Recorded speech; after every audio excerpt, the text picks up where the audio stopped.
وما أرسلناك إلا رحمة للعالمين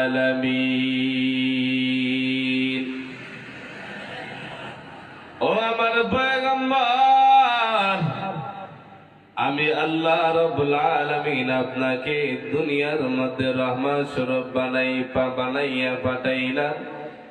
কেমন রহমত পাঠাইলেন রে উম্মত,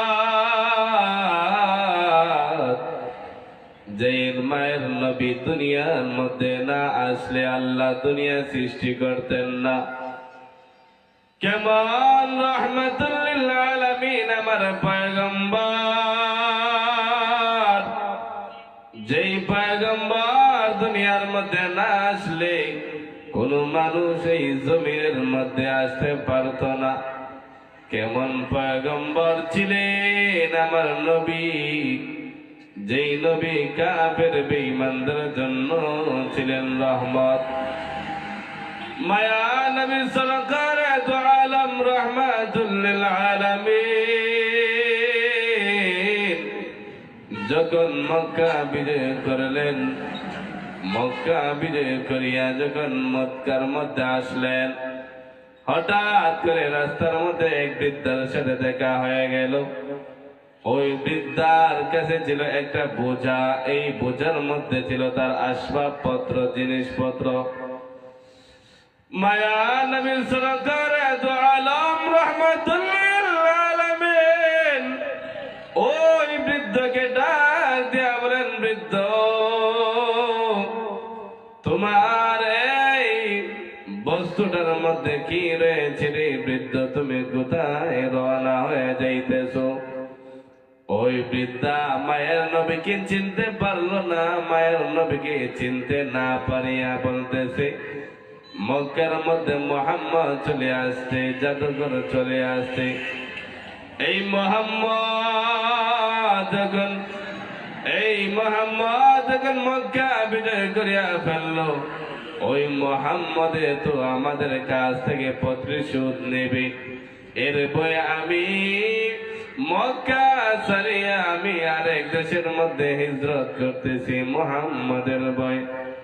এর নবীর আশিকের দল মায়ের নবী সরকারে দু আলম ওই বৃদ্ধাটাকে বলতেছেন, রে বৃদ্ধা তুমি কয় রওনা হইবা বলিয়া দেও, তোমার যে একটা বাড়ি বস্তু রয়েছে এই বাড়ি বস্তুটা আমার কাঁধের মধ্যে তুমি উঠায় দেও, আমি তোমার গন্তব্যস্থানের মধ্যে পৌঁছায় দেই।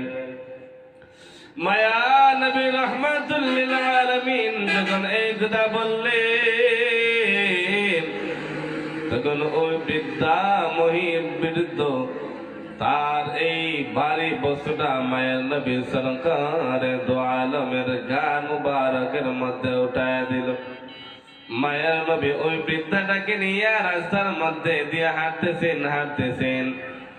এক পর্যায়ে যখন মায়ের নবী সরকারে দু আলম ওই বৃদ্ধার ঘরের মধ্যে, বৃদ্ধার গন্তব্যস্থানের মধ্যে চলে গেলেন, ওই বৃদ্ধা ডাক দিয়ে বলতেছে, রে যুবক, তোমার মতন এত ভালো যুবক আমার মনে হয় না পৃথিবীর জমিনের মধ্যে কেউ আছে। তোমার মতন যুবক, এত সুন্দর যুবক আমার মনে হয় না পৃথিবীর মধ্যে আর কেউ আছে। এরে যুবক, তোমার মতন ভালো মানুষ আমার মনে হয় না পৃথিবীর জমিনের মধ্যে কে আছে। এরে যুবক, তোমার পরিচয়টা দেও। মায়ের নবী সরকার দু আলমকে যখন এই বৃদ্ধা বলল, রে যুবক তোমার পরিচয়টা দিয়া দেও, তোমার পরিচয়টা দিয়া দেও। মায়ের নবী সরকার দু আলম ডাক দিয়া বলতেছে, রে বৃদ্ধা, যার বয়ে তুমি মক্কা ছাড়িয়া অন্য দেশে রওয়ানা, আমি হলাম সেই মুহাম্মদ। ওই বৃদ্ধা ডাক দিয়া বলতেছে, ইয়া রাসূলুল্লাহ, ইয়া হাবিবাল্লাহ, ওগো সরকারে দু আলম নবী আমার, ইয়া রাসূলুল্লাহ, ইয়া হাবিবাল্লাহ, ওগো আল্লাহর নবী, গো বিশ্ব নবীজি, কাফের বেঈমান আমার জাতি ভাই বলতেছে মুহাম্মদ মক্কা বিজয় করে ফেলছে। এখন মুহাম্মদ তো মক্কার কাছ থেকে, মানুষদের কাছ থেকে প্রতিশোধ নেবে। কারণ গো মুহাম্মদকে এত কষ্ট দিয়েছে মক্কার মানুষেরা, কাফের বেঈমানেরা। মুহাম্মদ যেহেতু মক্কা বিজয় করে ফেললো, তাহলে মুহাম্মদে আমাদের কাছ থেকে প্রতিশোধ নেবে, আমাদের কাছ থেকে প্রতিশোধ নেবে। এই ভয়ে আমি মক্কা ছাড়িয়া আমি সিরিয়ার দিকে রওনা হয়ে গেলাম। না না, আপনাকে দেখার পর থেকে আমার মনে হয় না আপনি মক্কার মানুষদের কাছ থেকে আপনি প্রতিশোধ নেবেন। ইয়া রাসূলুল্লাহ, ইয়া হাবিবাল্লাহ, সরকারে দু আলম, রাহমাতুল লিল আলামিন, আপনার চেহারার মধ্যে তাকাইলে মনে হয় না গো নবীজি আপনি কাফেরদের কাছ থেকে আপনি প্রতিশোধ নেবেন। ইয়া রাসূলুল্লাহ, ইয়া হাবিবাল্লাহ, ওগো আল্লাহর নবীজি, আমি আপনাকে চিনতে পারি নাই, আপনাকে আমি কখনো দেখি নাই। ইয়া রাসূলুল্লাহ, ইয়া হাবিবাল্লাহ, ওগো আল্লাহর নবী, আপনার হাতের মধ্যে হাত রাখিয়া আমাকে কালিমা পড়াইয়া মুসলমান বানায়া দে।